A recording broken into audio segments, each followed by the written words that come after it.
Afternoon, cowboys and cowgirls. Get along, little doggies. This is Internet Roundup. If you couldn't tell. Are you wearing chaps right now? Well, of course. Always. Under your pants? Yeah, chaps under my pants. It's the latest thing. I saw it in New York City. So I know it's a fashion trend. Sure. That's norm core. Have you seen the cowboy boot sandals? No. It's a thing.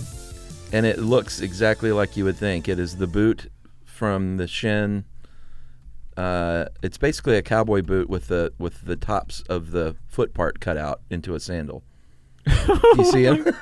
In fact, let's go ahead and get a picture of that up there. Casey, can we get a picture? Thank you, Casey. How about that? The cowboy boot sandal. Man alive. A friend of mine saw one of those walking down, saw just 2 feet in New York City the other day.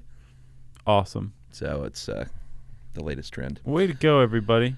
Oh, All here's right. one, Chuck, that's just flip-flops, and then it's the boot part of the boot. It's just like a legging. Oh, wow. It's like, can we get that up there?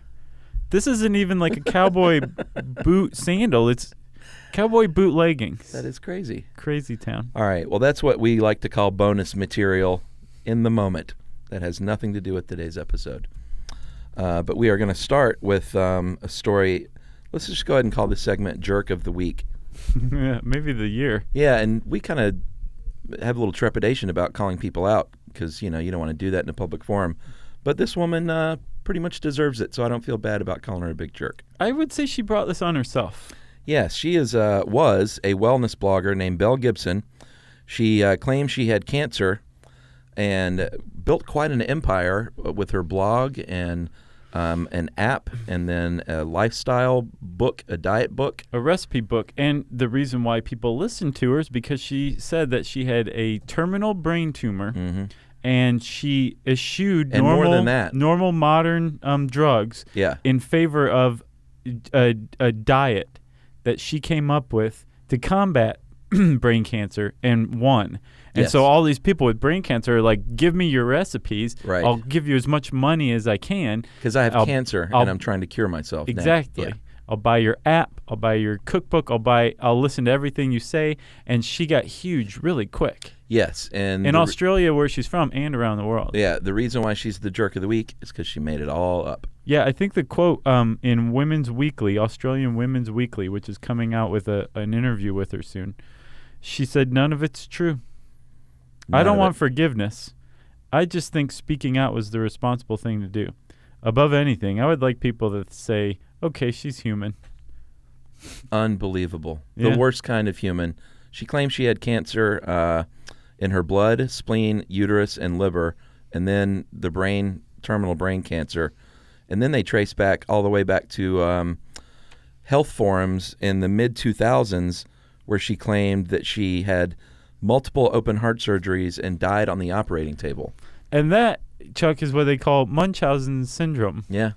Where it's like, I want attention. I need attention. And that's the only explanation, because in the interview, she never explained what she did or why she did this. No, and, Munchausen is a sad thing. But when you're getting rich off of this, claiming you're curing cancer from other cancer patients, then I don't have any sympathy for you. Well, plus also, there's a lot of people who criticize her because a lot of people probably stopped treatment that may have worked for them. Absolutely.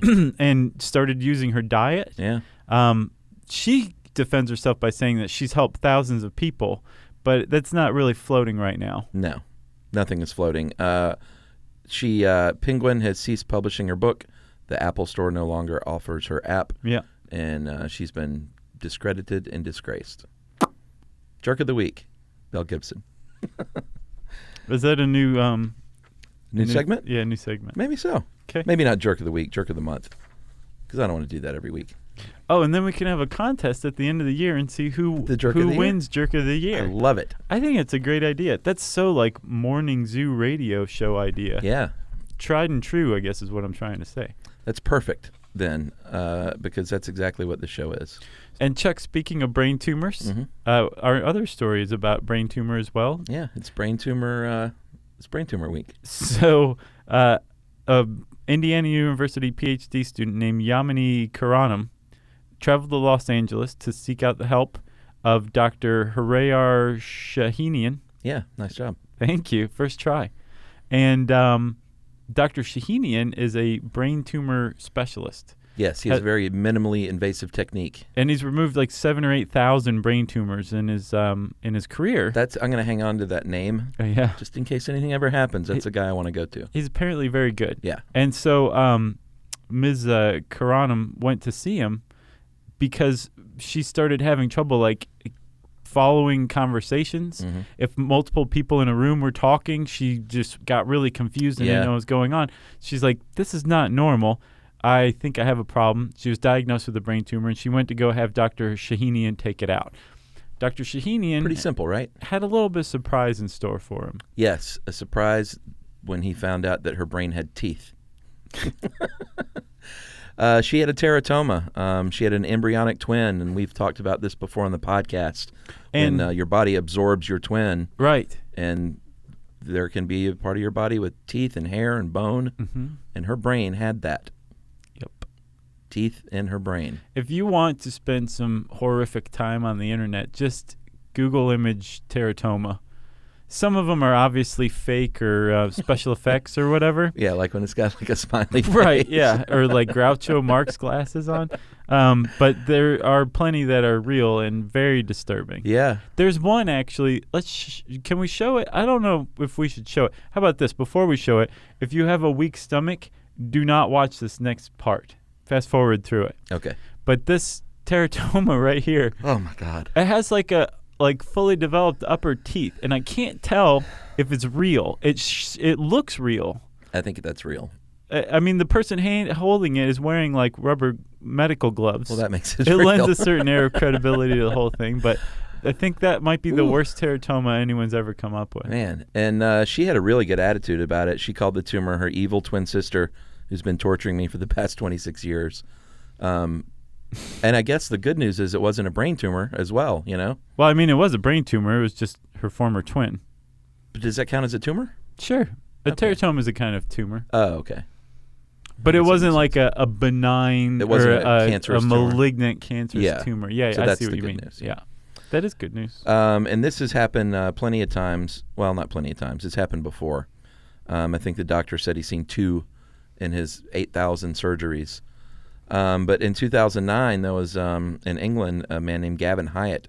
He was a 30-year-old plumber who had his embryonic twin spill out of his belly. And that's sort of disturbing, but his doctor's comments were even more disturbing because Dr. Joe Santos said, it was something like from the movie Alien. And then his other quote was, you know, I didn't believe Gavin when he said he had something coming out of his belly button until I saw him. His doctor said belly button. Yeah. Not navel. Belly button. Not umbilical plug hole. Yeah. Belly button. And then he called it the movie Alien, which I get an article writing about it calling it that. But I don't know if a doctor should say something like that. No. He came out okay. It was a wash because he sounded educated simply because of his British accent. Yeah. But then he said it was rad. And then he lost all credibility. Yeah, again. that'll do it. And then he said, now I'm going to go have some chips and kippers and park my boot in the garage. Right. And then he regained his credibility again. Yeah. It was a roller coaster of an interview with that doctor. God save the Queen. You got anything else? I have nothing else, but we will see you folks in the corral next week on Internet Roundup.